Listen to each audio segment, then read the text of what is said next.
Olá, vamos dar seguimento da nossa aula sobre cinemática de uma partícula. Hoje vamos fazer um resumo teórico sobre este conceito aqui, deslocamento. No vídeo passado fizemos uma revisão teórica sobre o conceito de posição de uma partícula, projeção e componentes do vetor posição da partícula. A seguir fizemos uma análise de um problema prático para mostrar e consolidar a revisão teórica.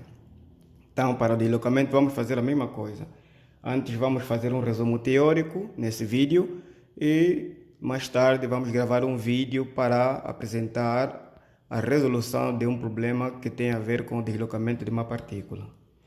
Então, para avançar com o nosso conteúdo, apresentamos aqui um sistema de coordenada x, y, z. E aqui, na origem do sistema de coordenadas, apresenta o nosso corpo de referência, em relação ao qual determinamos a posição da partícula no ponto A1 e a posição da partícula no ponto A2. A posição da partícula no ponto A1 em relação ao corpo de referência designamos por R1 e a posição da partícula no ponto A2 em relação ao nosso corpo de referência designamos aqui por R2, ok? Então, o deslocamento, por definição, é uma grandeza vetorial que liga as posições inicial e final. Se aqui é a posição inicial e aqui é a final, então o deslocamento será o segmento de reta orientado desde A1 até A2. E vamos fazer aqui a representação para mostrarmos mesmo como é que esse vetor deve ser representado. E eu vou usar uma cor vermelha. Então, eu vou marcar aqui desde A1 até A2.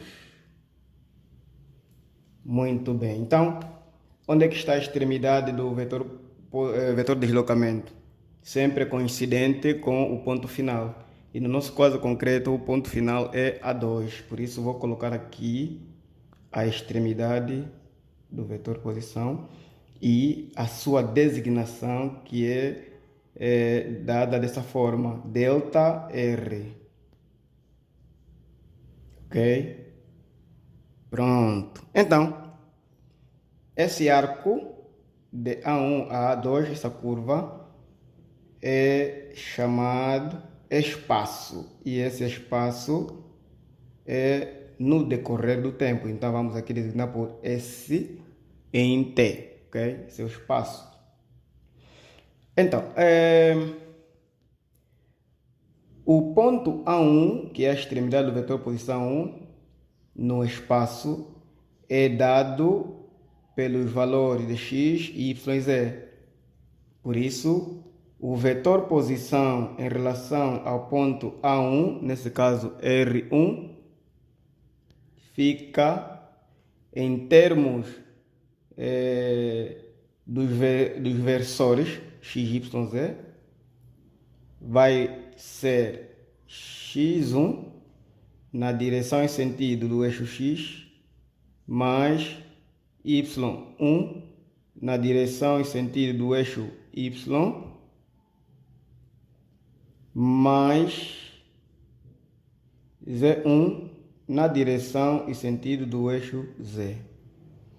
E para a posição 2 fica R2 igual a x2 na direção e sentido do eixo x mais y2 na direção e sentido do eixo y mais z2 na direção e sentido do eixo z. Ok? Muito bem. Então, agora vamos, de acordo com a definição, matematicamente falando, o vetor deslocamento é a diferença entre a posição final e a posição inicial. Posição final R2, posição inicial R1. Portanto, vamos representar aqui delta R igual a R2, que é a posição final, menos R1, que é, no caso, a posição inicial. Sendo que a posição inicial é decomposta segundo a base aqui, essas três, e a posição final também. Então vamos aqui fazer a substituição.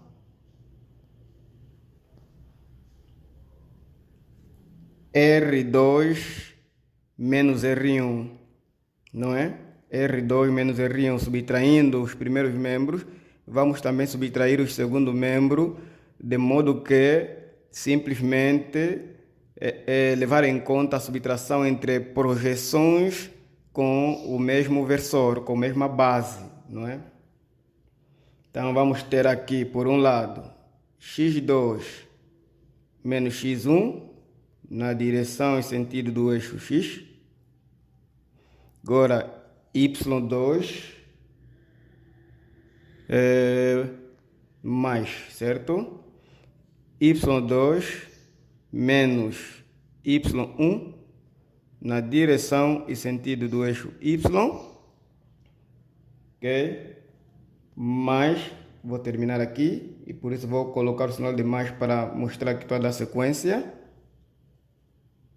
Z2 menos Z1 na direção e sentido do eixo Z. Ok. Isso tudo que está aqui pode ser representado em função dessa letra grega delta, para indicar a variação de x. Façamos o mesmo aqui para indicar a variação de y e a variação de z. Então, vamos aqui dizer que o vetor de deslocamento delta R pode ser dado da seguinte forma: delta x, essa variação, na direção e sentido do eixo x, mais delta y na direção e sentido do eixo y, mais delta z na direção e sentido do eixo z. Portanto, aqui está a representação do vetor de deslocamento em função das suas projeções. Aqui, delta x, delta y e delta z são as projeções do vetor de deslocamento sobre o eixo x, y, z, enquanto delta x na direção e sentido do eixo x, delta y na direção e sentido do eixo y e delta z na direção e sentido do eixo z estão a representar as componentes do vetor de deslocamento sobre os eixos de coordenadas aí acima representados. Então, nós podemos representar, para mais esclarecimentos, delta R, vou colocar aqui entre parênteses x, para indicar que a componente x do vetor de deslocamento fica delta x na direção e sentido do eixo x, ok? Delta y vai representar, nesse caso, na direção e sentido do eixo y, a componente y do vetor de deslocamento. Então, aqui está. Façamos o mesmo para a componente z, certo? Do vetor de deslocamento. Fica delta z na direção e sentido do eixo z, ok? Então, essas aqui estão a representar as componentes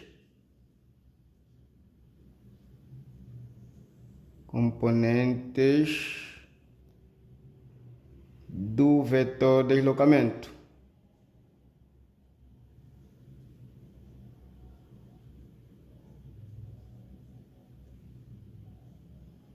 deslocamento.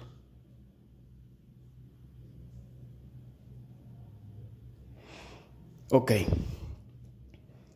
E pronto, aqui nós temos a representação do vetor deslocamento sobre os eixos x, y, z. E creio que daqui estamos em condições para resolver um problema que eu vou preferir mostrar no próximo vídeo.